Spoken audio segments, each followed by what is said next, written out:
తాకట్లో ఉన్న మీ బంగారాన్ని విడిపించి ఆ రోజు ఆన్లైన్ రేటుకి కొంటాం. Sharma gold company. నమస్కారం, వెల్కమ్ టు సుమన్ టీవీ. నేను గీతాంజలి. ప్రస్తుతం మనతో పాటు శ్రీ శ్రీ శ్రీ ఆనంద శివకామేశ్వరి సన్నిధానం పీఠాధిపతులు శ్రీ శ్రీ శివకామేశ్వరి ఆనందమయ్య అమ్మ ఉన్నారు. అమ్మతో మాట్లాడదాం. అమ్మ నమస్కారం. శ్రీమాత్రే నమః. శ్రీమాత్రే నమః. శ్రీమాత్రే నమః. అమ్మ, సంక్రాంతి గురించి చాలా ప్రశ్నలు అడిగారు. అసలు ఎలా జరుపుకోవాలని అని చిన్నప్పటి నుంచి మేము జరుపుకునే పద్ధతి ఒకటి ఉంటుంది, ఇలాగే చెప్పారు. పెద్దల పండగ అంటారు. అవును. అసలు ఆ రోజు పూజలకి అంటే పిండి వంటలు వండటం అది మాత్రం ప్రధానంగా చూస్తాము. ఇంటి నిండా చుట్టాలు ఉంటారు, కొత్త అల్లుళ్ళు ఉంటే ఇంకా ఆ సందడంతా ఉంటుంది. అసలు సంక్రాంతిని ఎలా జరుపుకోవాలి అనేది ఒక ప్రశ్న. సుమన్ టీవీ వీక్షిస్తున్న ప్రేక్షకులందరికీ కూడా సంక్రాంతి శుభాకాంక్షలు.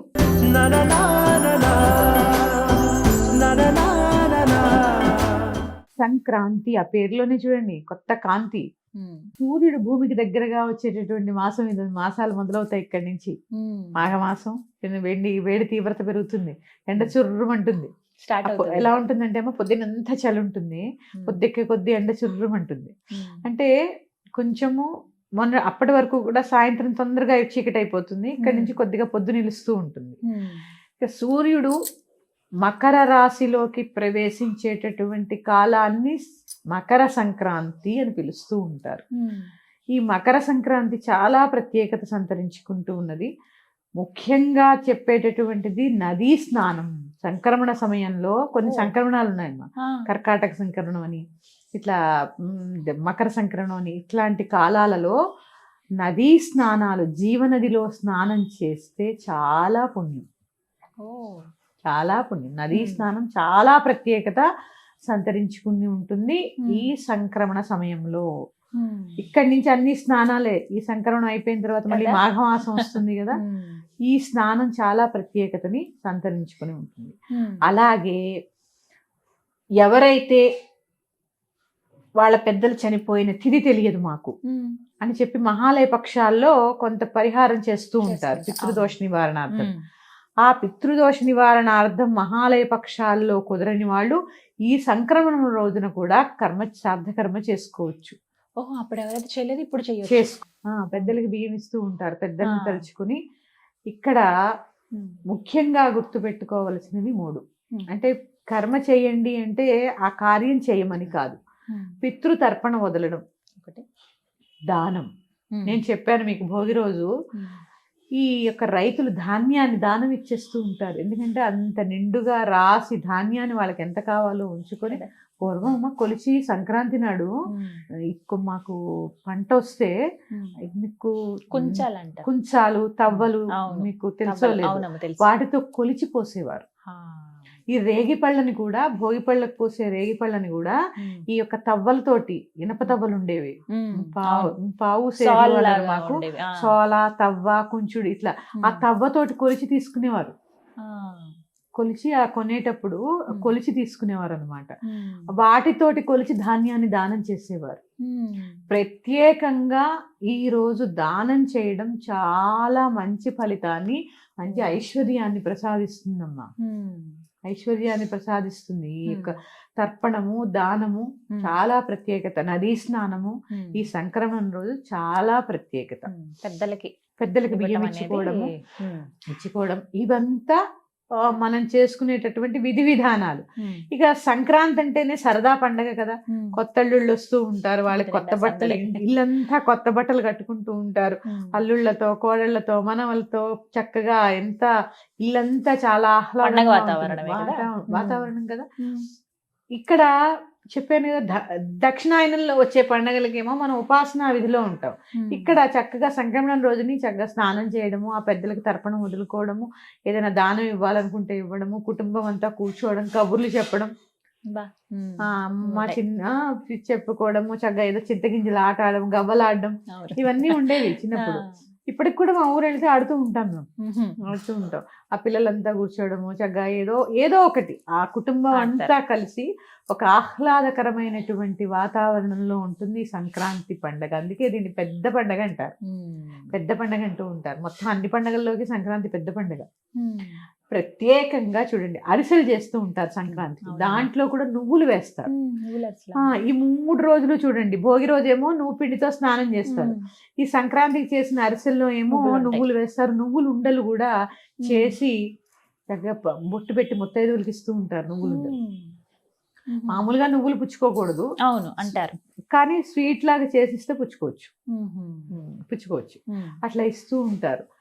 తర్వాత నదీ స్నానం, తర్వాత దానం, తర్పణం, వీటన్నిటికి కన్నా ముందు సంక్రాంతి రోజు చాలా మంది అనుకుంటారు ఏమీ పూజ చేయక్కర్లేదు అనుకుంటారు. అంటే వండిన పదార్థాలని నివేదన చేస్తారు ఇక్కడ వరకు మాత్రమే.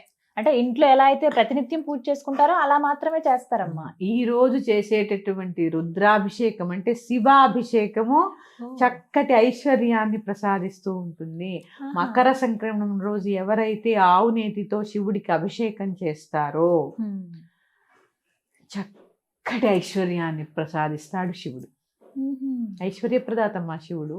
చెప్పాను కదా, సంక్రమణం అనేది ఈ రోజు కొంత ఉత్తరాయణ పుణ్యకాలం మొదలు, దాని పేరే పుణ్యకాలం. ఎవరైతే ఈ ఉత్తరాయణ పుణ్యకాలంలో చక్కగా ఇక్కడి నుంచి చూడండి స్తోత్రాలు, పారాయణలు, యజ్ఞయాగాది క్రతువులు, అంటే భగవంతుడు దేవతలంతా కూడా నిద్ర మేలుకున్నటువంటి సమయం కదా, మెలకువగా ఉన్నటువంటి సమయం. మనకి 6 నెలలు ఇప్పుడు 2 కాలాల కింద విభజిస్తే దక్షిణాయనం, ఉత్తరాయణం. ఆయనము అంటే ప్రయాణం, సూర్యుడు దక్షిణానికి ప్రయాణం, ఇటు ఉత్తరానికి ప్రయాణం. దక్షిణాయన ప్రయాణంలో ఏంటి, నిద్రిస్తూ ఉంటారు దేవతలంతా కూడా, అందుకని ఉపాసనా కాలంలో ఉంటాం మనం అంతా కూడా. ఇప్పుడేమో మెలకువగా ఉండేటటువంటి కాలం, ఇప్పుడంతా కూడా స్తోత్ర పారాయణలు, చక్కగా చూడండి ప్రతిష్టలు, ఇందాక చెప్పాను నేను. ఇట్లాంటి కార్యక్రమాల ద్వారా భగవంతుడి యొక్క కృపకి చాలా పాత్రలు అవుతూ ఉంటాం ఈ ఉత్తరాయణ పుణ్యకాలంలో. ఇప్పుడు వచ్చేటటువంటివి కూడా చూడండి, ఇప్పుడు సంక్రాంతి, మాఘమాసం మాఘ స్నానాలు, తర్వాత చైత్రమాసం చైత్ర నవరాత్రులు, ఇట్లా శ్రీరామనవమి, ఇట్లా అంటే అన్ని కూడా ఉత్తరాయణ పుణ్యకాలం ఇదంతా కూడా. ఇక్కడ చాలా విశేషమైనటువంటిది శివాభిషేకం. ఎప్పుడు చేయమంటారు? ఉదయమే చక్కగా మీకు మీ ఇంటికి బ్రాహ్మడు వచ్చి చేయించుకుంటే చక్కగా ఇంట్లో రుద్రాభిషేకం చేసుకోండి. లేదా ఏదైనా శివాలయానికి వెళ్ళి ఆ శివుడి మీద కాసి నీళ్లు పోసి, లేదా దేవాలయంలో అయినా అభిషేకం చేయించుకునండి. చక్కటి ఫలితాన్ని పొందుతారమ్మా. ఆయుష్, ఆరోగ్యము, ఐశ్వర్యాన్ని కూడా ప్రసాదిస్తాడు శివుడు. ఎందుకంటే జగత్పిత కదా, పిల్లల యోగక్షేమాలు చూస్తూ ఉంటాడు కాబట్టి చక్కటి ఈతి బాధలు తగ్గుతాయమ్మా. దానివల్ల చాలా చక్కటి ఫలితం ఉంటుంది. సంక్రమణం రోజు కనుక శివాభిషేకం 1 సంవత్సరం చేసి చూడండి, చాలా మార్పు వస్తుంది జీవితంలో. ఇది సంక్రాంతి విశేషాలు. ఖచ్చితంగా నేను అప్పుడు చెప్పినా, ఏ పండక్కి చెప్పినా వాగ్వాదాలు కూడదు. పండగ అంటే పండగ వాతావరణమే. నలుగురు ఉన్నప్పుడు 4 విధాలుగా ఉంటుంది, సర్దుకుపోవాలి తప్ప పండగ వాతావరణంలో ఘర్షణలు కానీ ఏడుపు కానీ రాకూడదు. ఇదైతే మాత్రం ఖచ్చితంగా ప్రతి ఇంటా పాటించాలమ్మా. ధాన్యలక్ష్మి ఇంటికి వచ్చే కాలం ఇదంతా కదా, ఎంత లక్ష్మీప్రదంగా కళకళలాడుతూ ఉంటాయి. ముంగిళ్ళు ముగ్గులతోటి, తోరణాలతోటి, రకరకాల రంగులు వేసినటువంటి రంగవల్లుతోటి ఎంత కళకళలాడుతూ ఉంటాయి, ఆవు పేడతోటి. ఇలాంటి కాలంలో చక్కగా పండక్కి వచ్చి సంతోషంగా ఉండండి తప్ప కలహించుకోవడము, ఏడవడము ఖచ్చితంగా కూడని పనే. ఎందుకంటే అందరూ చాలా మందికి అపోహ ఉంటుంది, జనవరి 1 నాడు ఏదైనా చేస్తే సంవత్సరం అంతా చేస్తాము అని చెప్పి ఇదో అపోహ ఉంటుంది. మనకు అలాగే ఉగాదికి ఎలా అయితే అలా ఉంటామో ఈ సంక్రమణ కాలాల్లో కూడా అలాగే ఉండాలమ్మా. అస్సలు కంటితెడ పెట్టడం కానీ, వాగ్వాదాలు చేసుకోవడం కానీ కూడదు. ఇది ఖచ్చితంగా పాటించవలసిన రోజు. ఆ తర్వాత చిరుగులేనటువంటి వస్త్రాలనే ధరించాలి. అవి కొత్తవే అవనక్కర్లేదు, ఉతికి ఆరేసినటువంటివైనా కూడా చిరుగులేని వస్త్రాలని మాత్రమే ధరించాలి. ఏ పండగ అయినా కూడా ఇది నియమం గుర్తుపెట్టుకోవాలి. అలాగే ఏదైనా పారాయణ, ఉత్తరాయణ పుణ్యకాలం మొదలు కదమ్మా, ఆ రోజు ఏదైనా పారాయణ, లలితా సహస్రం కానీ, విష్ణు సహస్రం కానీ, ఆదిత్య హృదయం కానీ, ఇట్లా మనకి ఏది ఇష్టమైతే ఆ యొక్క పారాయణ కూడా మంచి ఫలితాన్ని ఇస్తుంది. ఇది సంక్రమణం, సంక్రాంతి, మకర సంక్రాంతి. ఇక్కడ మనకి తెలంగాణలో అలైబల్లై చేసుకుంటారు ఈ సంక్రాంతికి. అంటే ఇక్కడ ఏంటి అంటే సన్నిహితులంతా కూడా కలవడం, స్నేహితులంతా కూడా కలవడం. అందుకే చూడండి కనుమ నాడు రథం ముగ్గేస్తే ఇంటింటికి వెళ్ళి ఇలా కలుపుకుంటూ కలుపుకుంటూ వెళ్తారు. వెళ్తారు. అంటే ప్రతి ఒక్కరిని కలుపుకొని ఆనందంగా ఉండేటటువంటి పండగ ఈ సంక్రాంతి.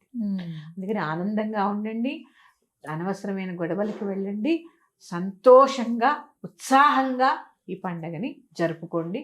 ముఖ్యంగా ప్రమాదం లేకుండా గాలిపటాలు ఎగరేయడం, ఇది ఇది మన యొక్క తెలుగు సాంప్రదాయం అయితే కాదనే చెప్పాలి. గాలిపటాలు ఎగరేయడం, ఈ మాంజాలు వస్తున్నాయమ్మా, దానివల్ల మెడలు కోసుకుపోవడం, ముఖ్యంగా పక్షులు పాపం ఎంత ఇబ్బంది పడుతున్నాయి. అందుకని తగు జాగ్రత్తలు తీసుకొని చక్కగా నేను పర్సనల్గా ఎక్స్పీరియన్స్ అయ్యాను ఈ మాంజాలు.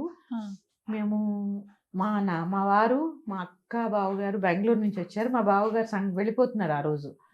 ట్రైన్ ఎక్కించడానికి కాచిగూడ వెళ్తే ఆ సంక్రాంతి రోజమ్మా ఒక మాంజా తెగి మా వారికి ఇక్కడ కూసిపోయింది. ఇక్కడ కొంచెం కింద కట్టయి ఉంటే ఆ రోజు ఎంత ప్రమాదం జరిగి ఉండేదో. అందుకే నేను కనపడిన వాళ్ళకల్లా చెప్తాను, చాలా జాగ్రత్తగా ఉండండి, చాలా జాగ్రత్తగా ఉండండి.